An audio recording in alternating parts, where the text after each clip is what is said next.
Yung Prime Minister na kari pirit tayo ulit. Nare, COVID nare hari. As kamay tayo ulit. Oxygen bo pirat pa o, siyeng bo pirat pa o. Siyeng free da pirit siya mo. Mamang sahi dagi kaya na pirat pirat. Siyeng free da pirit siya bo siya pa kaya na pa mi crore kaya na ba na siyeng free da pirit siya. Adagi si COVID ki hidak si pangiga pandega kapayani ya raga santok na masya tayo si COVID ki hidak si loy na mag free da niyo si kap na na pirit siya. Prime Minister Narendra Modi siya.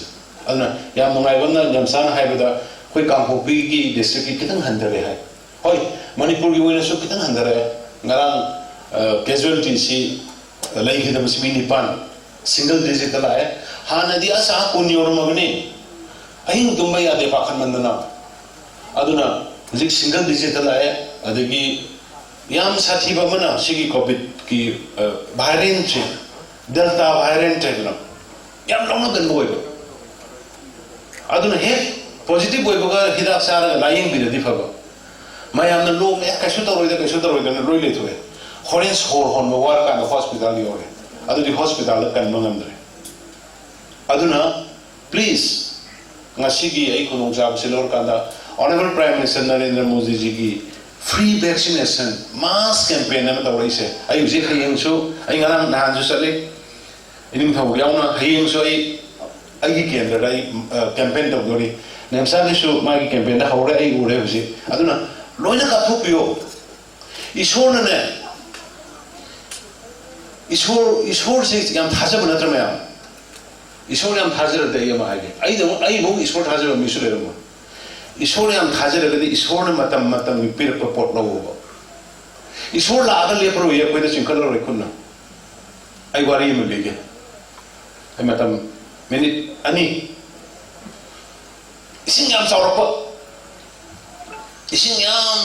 kunchida ising yam saurapa kanda koi pastor muslim bi na kare tare manubi yum si noi thuma ba sa sanji shidana tapthadana noi na sadab matam da hosiki manubi isu koi pastor se moi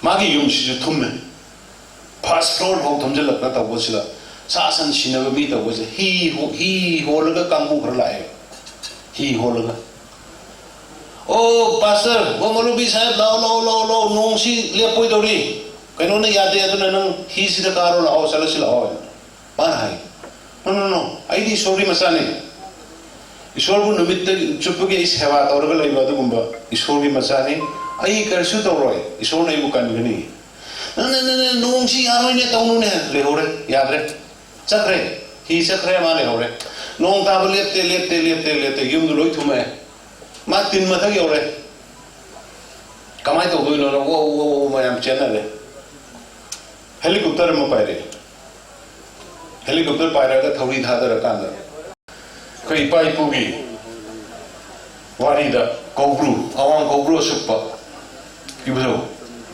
Nangina saibon na koi masih horok pun heavy thaja bai koi dele believe ne thaja malo akoi kobru si ining tho ahum la ka de once ka ba hor ga di ahum la ka de ya de hai mi do gi light ai mo da ngasi ai mo de bido on kobru super gi la ko kana in filter us ai ani ra ka ka to khiyo ai na ngang wari nei dai ko jas kano ne si gi mayam se hatta koi tenawa wa masado as adagi even matam to samu asam dagi samu power bla inidra asigi IT road ki se targa kobru si samu yoro min madu ke koi nangam koi bukan do di madu ki targa te laiwa masa se targa koi indra ba yuk si dai da pukri se ai koi isor ki pukri ni lup ta baya de na lup ga hi targa ga kanin de ahin le ni ti pha kafi marta ani ra ka ge ai wakana som nungai dang leibane som nungai dang leibane do masidi awang ko bru supai budong na mangon da ohum subai gi kahan bagi kudong sa do pi na yung lugjo bane gi it is my belief ai nungai ngasi ina lai se ade kesnate ai hai kare we live together we living together and we should live together. Adune egi lies. Kamaina amana mo respect fazuna pinarga. Nature karigino ina nature do yamna kok thadra isa. Kaithian man bida nu mayam chung mayam indhar ki bado mayam ru urangoni. Maduda yum kaya nalle laigot thadna yum taba jaga wo hudabagi ekoi hinogone. Maduda kari yum leigo uramo yum kaya no mi kaya no shidulse. Suppose hojiki monjol khule kunchi tare. Asidai de gyam thali ba mayam ko ga thammasina yare ne. Popi tha bra korpora ko tho se ba. Ningai ra khro ne. Nangi ningthau nangi monjol kunchi lei gedro. No. See bire lei gedro mate nang kunchi lei la lei gedro mate ba. I'm talking about, I'm planting the trees about you. Nangi villagers shingi. Like I see, Kakupi area the lady, but Morbung area the lady, but missing in a Utazi Harrison. We didn't get it. I say the Masama politics over. Don't do politics in development. Humanity development with the politics over no. Humanity have say the political party kind of Awana Taro, Kodimating Pam. Awana Taro, astronomy with the most incredible with them. Mother political party late. Mioi Bayogi Minum, she said the political party late. Aragal and Manipa and Aragal and Mungramanai lying never one of the Gitawa. Madai the Madi, Adobe party, Adobe party, and Kaido. Aduguma Kaido Mido, they are not human. Moidu politicians who oil Mapushi who oil. Adugumba, a bit to walk on the politics of Shinda. Adunasi Aina, Mayanda appeal authority. Highly but reserve forest said, I quit Mayambi. Reserve forest belongs to the nation. Central government Makara. State government reserve forest at Entomandi.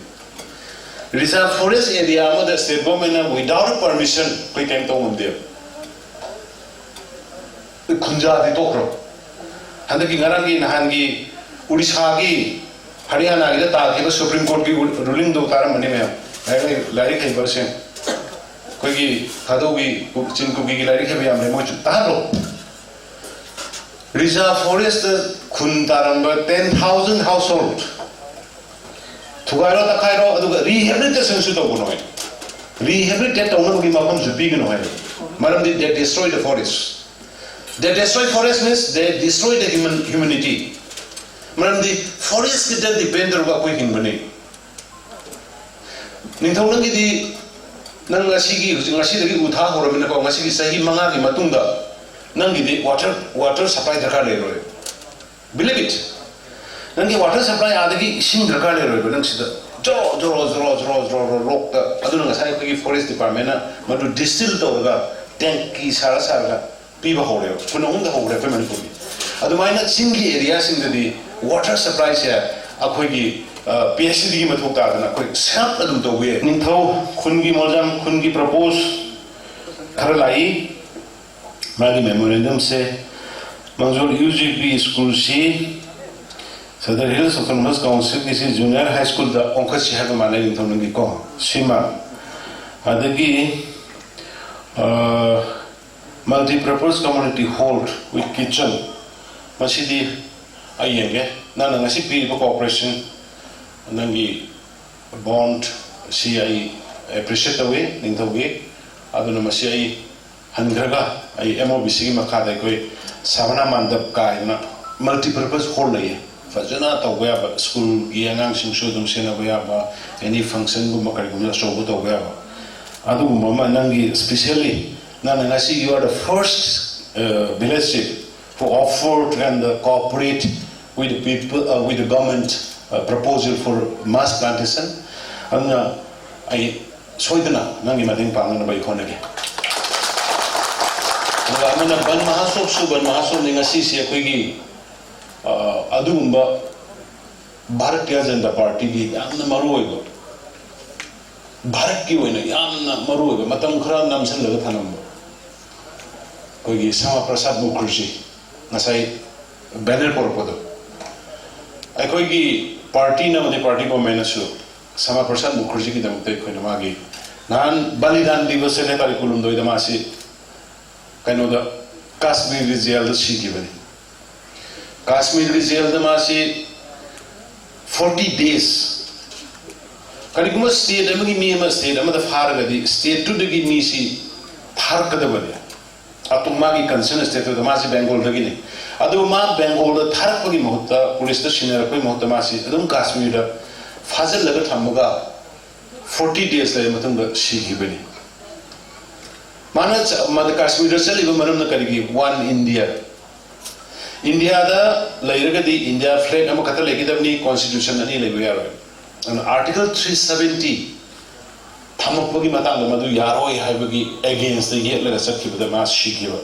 madu masi BJP led government India na BJP na maroina balidan divas na hogiba tali kulum dogina hayengi tarik tor kok koi function to aduna madugi khudong sa su lor ka dai koi mass plantation ban masop na ama aduga madugi marakta tabuani aduna hari baduma Sama Prasad Mukherjee gi mage to sacrifice adu tai taruk simagi mapuk numita hayeng so koi uthagane adugi balidan divas tagina mage mapuk numit hawi panthui ba celebration dugi part amaso oina ngasigi mass plantation se koi na pantokone koi gi compensate piu ai koi gi right piu loirene madu da khana raga madai da nemsa madai da wari sana raga loire adugi wari sana na gi potuni aduna mayam politically macha engine ba sa pi no macha khar yaw sidai da communal su yam sandoy group khar ai ta ba yam noite social media da karida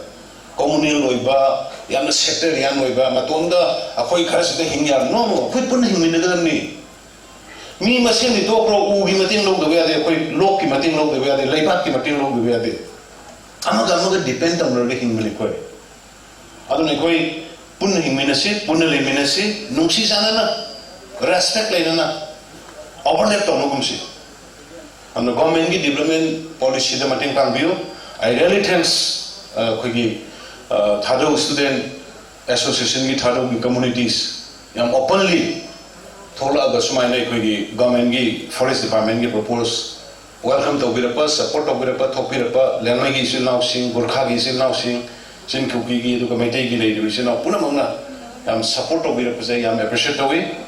Aduga Forest Department, please don't mind. You have seen, you are celebrating every year Ban Mahotsav. Every year since last 72 years.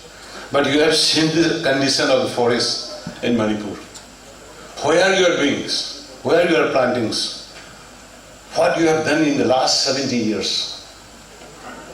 Please do share. Please do field a little bit same also.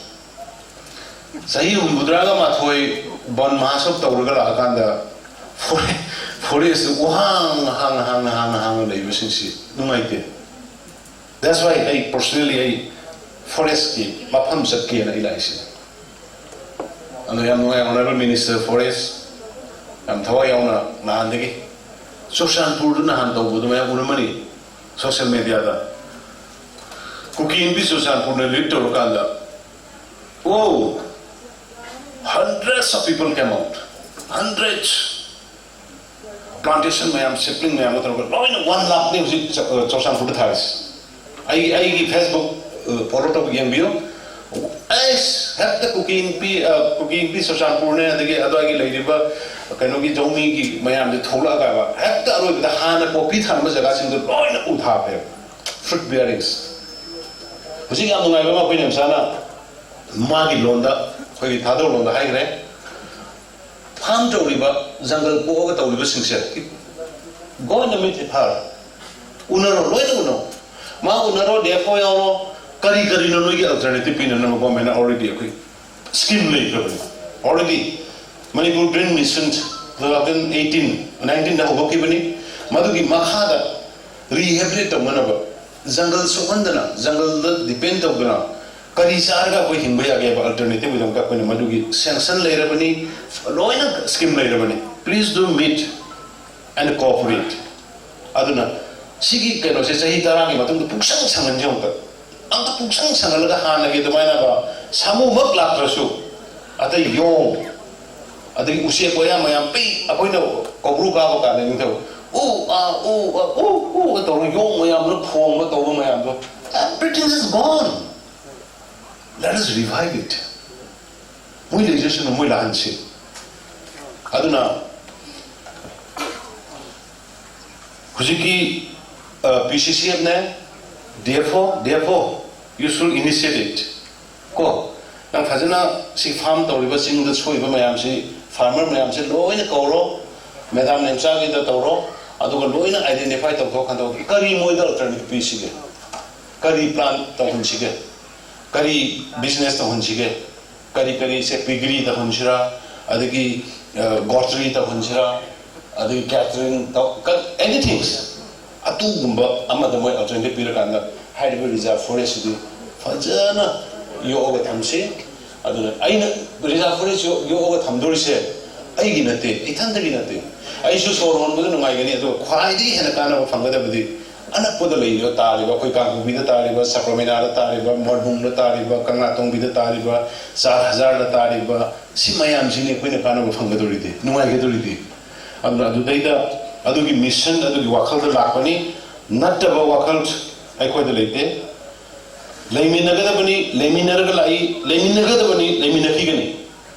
akoi punna sigi wakanji mayam thadok bigano. We are one and should be one, always should live together. Ako mutual respect, amana mo kai kum nagada bani, amana mo gi be respect of bani, amana mo gi dharma ikai kum nagada bani, amana mo gi sasa itha ko ne ikai kum nagada bani. Ai na hayra do ne nang to be aro do yaro. Ai khoi puna mo ki hemin nagada bani hay baduni. Madu le ka na kayam lei banu mai gi haksang kayam phage sak kayam phaje to kyo. Fresh waters. Aduna I se khara masai ning thau na hagi baduna 2004 dagini 2002 dai vote ka re 2002 dai vote ka hoga 2004 da ai matam dugi sarkar gi ai forest and environment independent charge mati khara wera me madani imphal gi green imphal clean imphal na campaign am to green imphal clean imphal madugi matam da rain ambul project of kriba da imphal manung da huji u tharaga huji gi ngonoi kano da akhagi pauna bazar thangal bazar manung loina u horum ne loina adagi road median koyang ge dagi na airport phau ka thariba road median da thariba like umayam do 2004 aina matam da forest and environment minister weba matik ki hoki matam da mayam hai kamaina na koilas da lei thara ho ni hai si boy adu boken belia aina yam kaman noi khangi se sigi boken belia ba lei se hujik pw mamang da ho ni ba lei sari do serai ga koida akoi gi lon da serai ko hai ba madugi si aina jampat tolga isa yaw ni I was an MLA way, but I minister, independent in charge. Kanogi forest environment mati khar pai bu. Isa yang na tawra ga mada thar ka ngasi di yong. Airport tagi la pa ya phajare. Thau ba nungai re wakhal nungai re adi surrounding aba. Adu ka thna ipam kem pam de. Hujik sa koi modbung kari ginu modbung syam mod dise. Modbung phajare ba modbung si lane divider ma phajana maya sorong maya du da sarga Maya itu fazana utharaga lai suga sana lerga nakan du den nana lebe aina akoi hujiki 21st century adu mama ai akoi dum akoi khungang gi laiki sauli sorokanu na oi kaino da ipana u toringi matamda ipana somil torome khoi u toringi matamda ise thonlang akut padali Tolanga ko padali uro yung dahan baga da ko mo ina ngobudo hipta ngobudo मधु मयाम मधु यम योरो फाबद को मधु थबा हो गयो ना हुजिक दी मधु की मतम दु मधु सही कुंठागी ममांगी वाली ने नाउ हुजिक दे कोई विथ civilization से आ योरे कंप्यूटर दा मोबाइल दा हक्संग नाला दबनी कोई हक्संग नाला दबनी फी नाला दबनी कोई बिहेवियर नाला दबनी कोई कैरेक्टर नाला दबनी अन हाने की वाकल ले कोई लेबे याद है अदना योर ले Sigi mafam jena koi ki mafam ne, but kauloi dawa makana every land in the state in the country belongs to nation, and every land in the state belongs to the state. State government whenever and wherever darkar lei bakanda thugai ni amdo. Singja mai ki lambi pak thok pada thugai ri yum mayam BOC da thugai ri ba. Whenever and wherever government wants for a purpose. Lands belong to the government. Other side, a independent way, hang out on the Tokudo, Madum, mind the Giloto. We should live together. Nanangilam, the lady of Poto, that is your property. Kanantana Soy. Or except, was it? Yes, highway get away. Highway get the Mala. Highways of Fox Avenue. Mori, Lloyd's of Tokre, was it? International Mori Lamisapir only. Hazaragio. अदे दिमा पुडगी ना केनो ला कोलंबी के हम फजर गयो केनो से कोई माउ यूरोप माउ दगी लंबी से फजना हुजी मोरे दो ना होय पुंगानी संग बदो से पुंगा मद मोरे योंगा में उखरुल पुंगा मम खाय दे योंगा में लंबी फरा ब चावरा में पाला में अदुगी नि यस मतम तो द सर्वे लेन 1963 दे तो सर्वे all Manipur Yeon चौचानपुर survey lane Sosan bugi ngarang na so chamburai pata isu to kukin pigi adagi mugi kanugi paiti gi adagi press ki lambi ona pata pion to ngarang na pata isu to Sosanpur is a hill district. Similarly apni ka ko kuido sumadugi emela election aba means surveillance layo mada koi pata lagore lore what is ham piro eno na syo de nobody is objecting.